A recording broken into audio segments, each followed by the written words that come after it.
warahmatullahi wabarakatuh. Waalaikumsalam warahmatullahi wabarakatuh. Apa kabar dari mahasiswa? Alhamdulillah.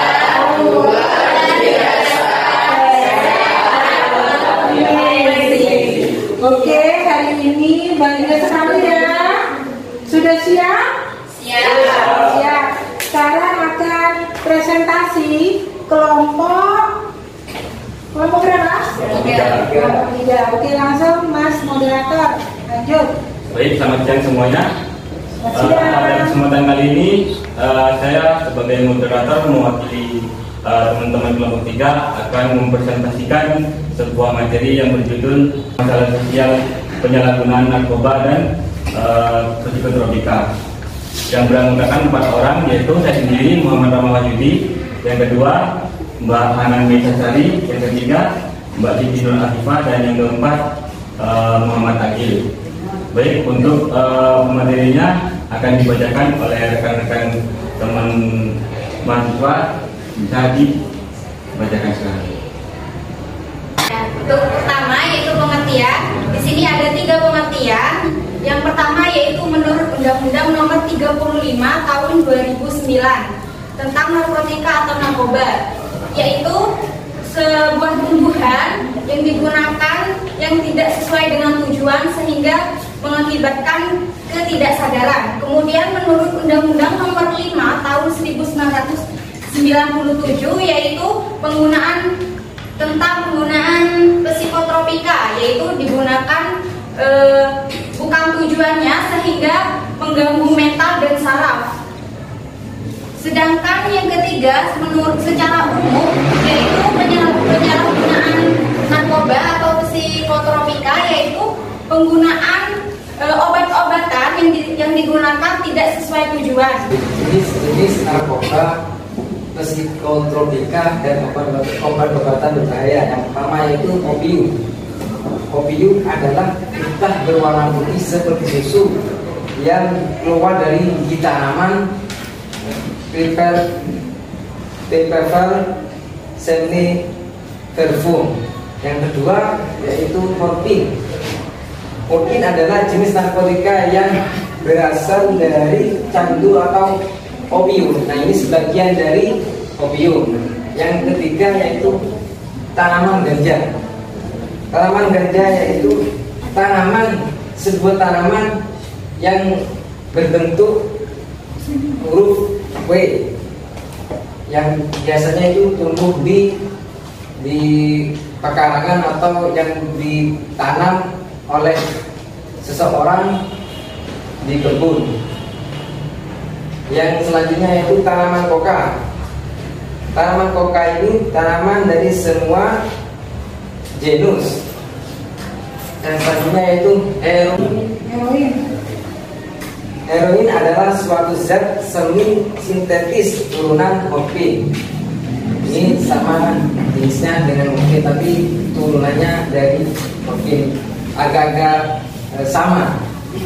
Yang selanjutnya yaitu sabu-sabu. Nah, sabu-sabu ini yang sering digunakan oleh orang dan sabu-sabu ini sangat berbahaya bagi tubuh. Contohnya bentuk sabu-sabu itu seperti bahan dapur, yaitu micin. Nah, itu warnanya itu seperti micin yang berwarna putih. Selanjutnya yaitu ekstasi. Ekstasi adalah suatu zat atau bahan yang tidak termasuk kategori narkotika atau alkohol. Ekstasi merupakan jenis zat adiktif. Selanjutnya buta. Istilah buta sebenarnya merupakan minuman khas Cina yang mengandung alkohol dan rasanya itu seperti ginseng. Nah, ini seperti contohnya itu seperti agak mirip alkohol. Yang selanjutnya alkohol. Nah, alkohol ini termasuk zat adiktif yang artinya zat tersebut dapat menyebabkan ketagihan dan ketergantungan. Ya, alkohol ini banyak dijual di toko-toko setempat seperti toko warung-warung biasa itu. Selanjutnya sedativa. Sedativa di dunia kedokteran terdapat jenis obat berkhasiat sebagai obat atau penenang yang mengandung zat aktif nitrazepam atau barbiturat. Nah, ini banyak di apotek, misal obat penenang. Selanjutnya psikotropika. Psikotropika terdapat beberapa golongan. Yang pertama itu psikotropika sabu-sabu, dextrafetamin, fenetilina, metaqualon, dan metilfenidat dan lain-lain. Yang selanjutnya yaitu faktor-faktor penyebab penyalahgunaan narkoba dan psikotropika. Yang pertama yaitu faktor keluarga. Tipe-tipe keluarga tersebut antara lain keluarga yang memiliki sejarah atau mengalami ketergantungan narkoba dan psikotropika. Yang kedua, keluarga dengan manajemen yang kacau. Yang ketiga, keluarga dengan orang tua yang otoriter. Yang keempat, keluarga dengan perfeksionis. Yang kelima yaitu keluarga yang neurosis. Yang selanjutnya yaitu faktor kepribadian. Remaja yang memiliki konsep diri yang negatif dan harga diri yang rendah biasanya terjebak pada penyalahgunaan narkoba dan psikotropika. Ketidakmampuan menyesuaikan diri dengan lingkungan, kepribadian yang lemah. Yang ketiga yaitu faktor kelompok dan teman sebaya. Penyebab dari teman atau kelompok sebaya adanya satu atau beberapa teman kelompok yang menjadi pengguna narkoba. Yang selanjutnya yaitu faktor lingkungan masyarakat. Penyebab yang bersumber dari lingkungan masyarakat yaitu tidak acuh atau tidak peduli, longgarnya pengawasan sosial masyarakat, dan sulit mencari pekerjaan. Kemudian dampak penyalahgunaan narkoba dan psikotropika. Yang pertama fisik. Nah, dampaknya ini ke fisik. Misalnya contohnya seperti didatangi oleh penyakit. Kemudian psikis, yaitu ketergantungan karena mental dan saraf. Kemudian ekonomis, harga yang mahal untuk kebutuhan rutin diperlukan suplai yang terus-menerus dan harus dipenuhi sehingga merugikan orang lain. Kemudian yang keempat yaitu sosiologis, yaitu pecandu tidak berduit namun badan dan jiwa terus-menerus ketagihan akan narkoba dan psikotropika. Selanjutnya alasan penyalahgunaan narkoba dan psikotropika. Yang pertama yaitu keingintahuan yang besar dan untuk mencoba tanpa sadar atau berpikir panjang mengenai dirinya. Ini rasa ingin tahu yang besar oleh seseorang yang ingin memakai narkoba tersebut. Yang kedua yaitu keinginan untuk bersenang-senang. Nah, bersenang-senang untuk pikiran untuk ngefly gitu. Dan untuk bersenang-senang sendiri dengan cara yang salah. Yang ketiga yaitu keinginan untuk mengikuti tren atau gaya. Nah, di sini banyak orang yang bisa salah menyalahgunakan narkoba tersebut untuk gaya. Dan yang keempat, keinginan untuk diterima oleh lingkungan atau kelompok. Nah, di sini banyak kelompok-kelompok atau lingkungan masyarakat yang mayoritasnya itu memakai sabu-sabu, obat-obatan terlarang, ganja, dan lain sebagainya. Nah, yang kelima, lari dari kebosanan, masalah atau kesusahan. Di sini narkoba itu dijadikan bahan pelarian oleh seseorang yang terkena masalah supaya dirinya itu merasa lebih tenang. Dan selanjutnya pengertian yang salah bahwa penggunaan sekali-kali tidak menimbulkan ketagihan. Yang ketujuh, tidak mampu atau tidak berani menghadapi tekanan dari lingkungan atau kelompok pergaulan untuk menggunakan narkoba dan psikotropika. Yang terakhir yaitu tidak dapat berkata tidak terhadap narkoba dan Kesimpulan yang bisa didapatkan dari materi di atas yaitu kita sebagai orang tua itu harus benar-benar menjaga dan memberikan pendidikan yang baik. Karena apa? Karena penyebab utama datangnya penyalahgunaan narkoba atau narkotika ini adalah lingkungan sekitar dan pergaulan. Jadi kita sebagai orang tua harus benar-benar menjaga dan membatasi untuk pergaulan anak. Persilakan. Penyebab dari faktor keluarga itu apa? Apa aja?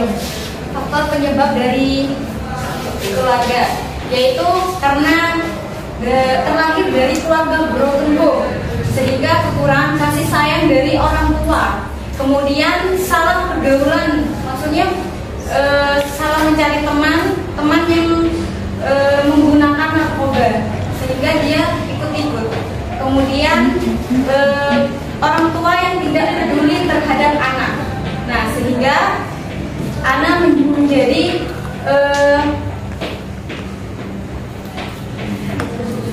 maksudnya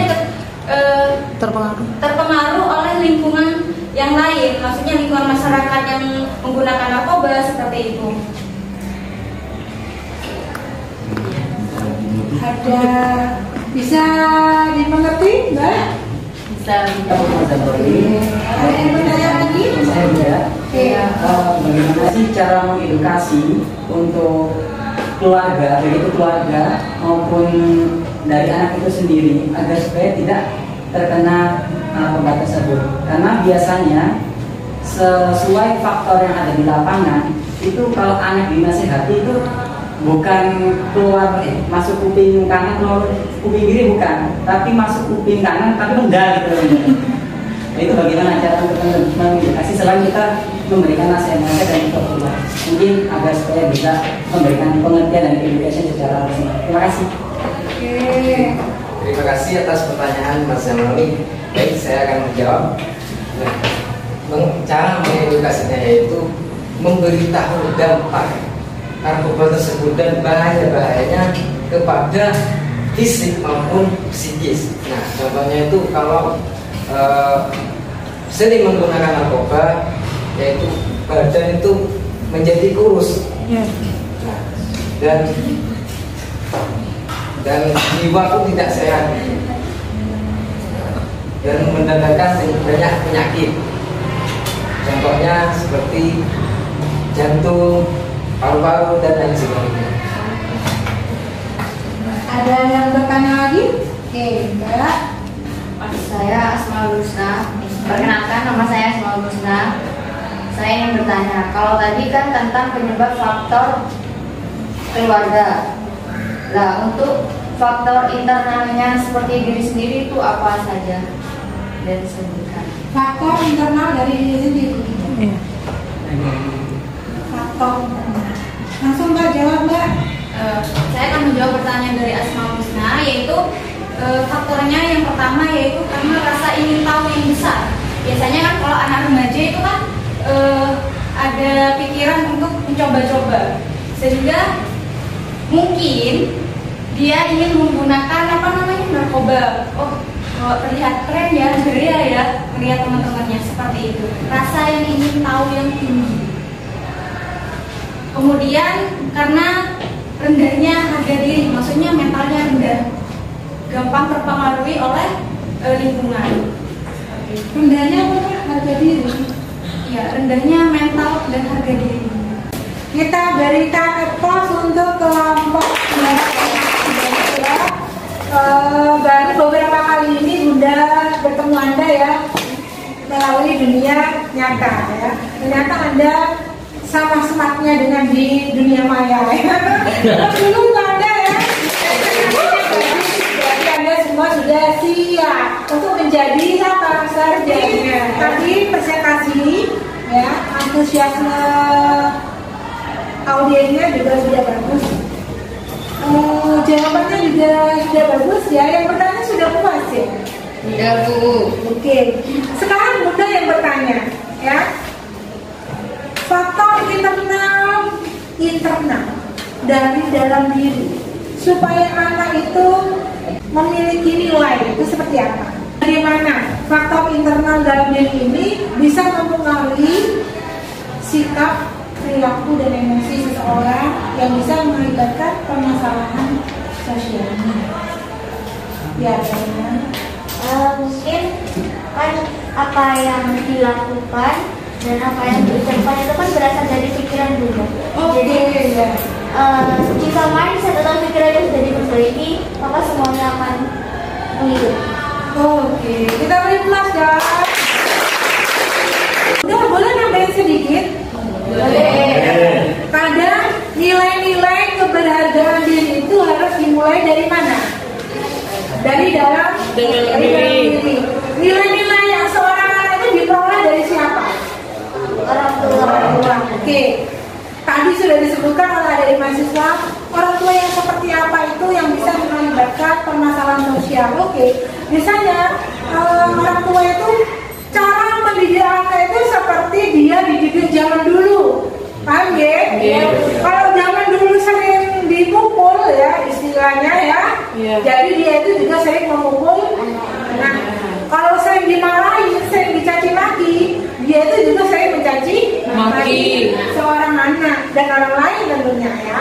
Betul yang dikatakan Mas Rama ya, orang tua memiliki peran yang penting. Jadi yang memberikan nilai-nilai penting itu untuk seorang anak itu orang tua. Jadi orang tua itu harus memberikan keberhargaan diri, gitu ya. Dan sejauh ini harus ditanamkan sikap, rasa, pola pikir, katanya Mbak Widya, rasa bernilai. Ya. Biasanya kalau zaman dulu, ini kalau murid-muridnya Bunda, ini gambarnya aku jauh bagus kan, kamu udah berusaha. Gitu. Tapi kalau anak sering dicaci maki, akhirnya tidak punya nilai. Ya. Jadi nilai itu ditumbuhkan dari orang tua. Jangan pelit untuk memuji. Nih, bagus ya. Kalau Bunda bertanya, biasanya orang tua itu memperingati anak kalau anak sedang apa? Oke. Kalau anak berbuat kebaikan, diberi nilai enggak? Jarang.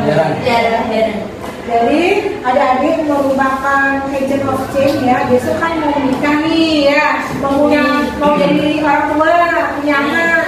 Jadi jangan hanya kekurangan anak aja ya dimunculkan. Tapi ketika anak misalnya anak mau merapikan ya, keberhargaan diri itu harus dimunculkan. Kalau anak sudah merasa nyaman di dalam rumah, dia tidak akan mencari kenyamanan di tempat lain. Ya. Oke, seperti itu ya. Ada yang ditanyakan? Nilai-nilai. Jadi anak itu diberikan kamu walaupun punya kekurangan ya, misalnya hambatan visual ya, misalnya Mbak Widya, hambatan visual. Orang tua harus menanamkan, Allah ini berkehendak kamu memiliki hambatan visual karena punya apa? Punya apa? Punya tujuan yang baik ya. Di balik kekurangan selalu ada kelebihan, potensi sukses untuk apa? Mandiri, memberikan sesuatu yang indah di dunia, gitu ya.